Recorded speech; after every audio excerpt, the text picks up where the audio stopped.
100 years in the making and now turning 1 year old. Scissortail Park in downtown OKC hitting a milestone this weekend. But after a year of welcoming guests, the city's urban oasis is still only half finished. New tonight at 10 o'clock, we're reflecting on the past and looking at the work still to come. We are in the crown jewel of downtown, Scissortail Park. Scissortail Park. Scissortail Park. Scissortail Park. Welcome back, everybody. We're out here live at Scissortail Park, the grand opening. What a difference a year can make. Scissortail Park came roaring to life with a crowd of nearly 30,000 people. September 27th, 2019.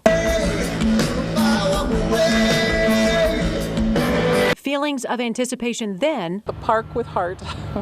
We love the park. Now, a sense of pride. I couldn't be prouder of a project than this park. Oklahoma City has long needed a park of this scale in the center of the city. Approved by voters back in 2009, Scissortail Park has been a long time coming. It's just been such a great success for the city. 40 acres finished so far, 30 more on the way just south of I-40.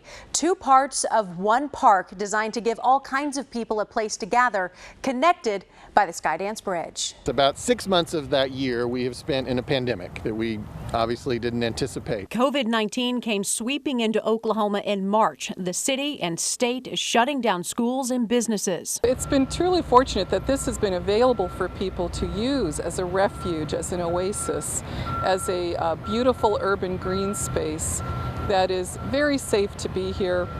There's plenty of space for people to spread out. The Scissortail team had to change their plans for events this spring and summer, but as the old saying goes, if you build it, they will come. What I really love is this is a project that people can use every day. It's not a building. It's a place that you see families, you see every representation of the city out here. The team organized farmers markets, concerts, night markets, movie nights. And that's on top of what the park already offers. There's a playground for children.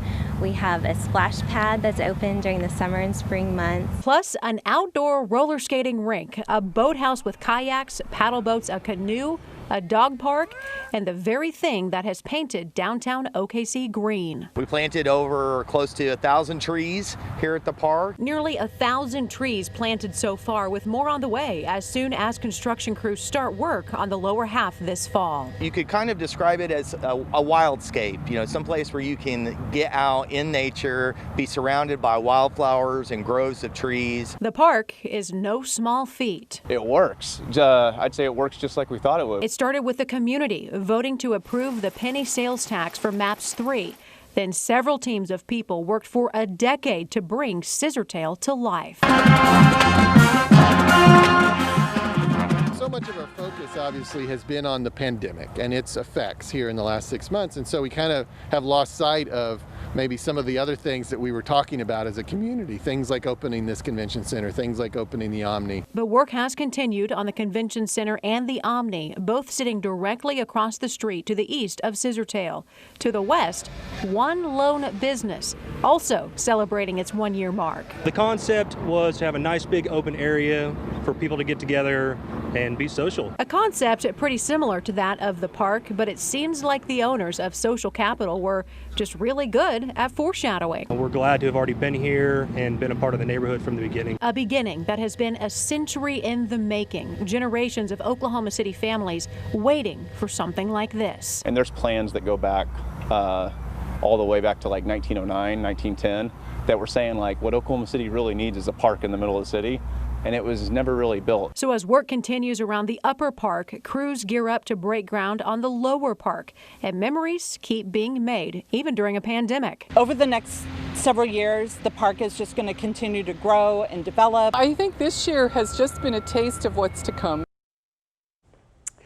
Our producer, Amy Reese, doing a great job putting this together. I think it's really neat, too, for folks who haven't been able to get out of the house yet and see the park in person. We were able to put that piece together for you.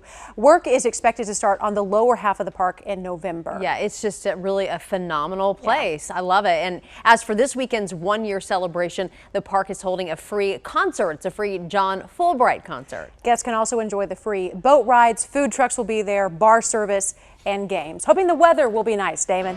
Yeah, the weather does look pretty nice.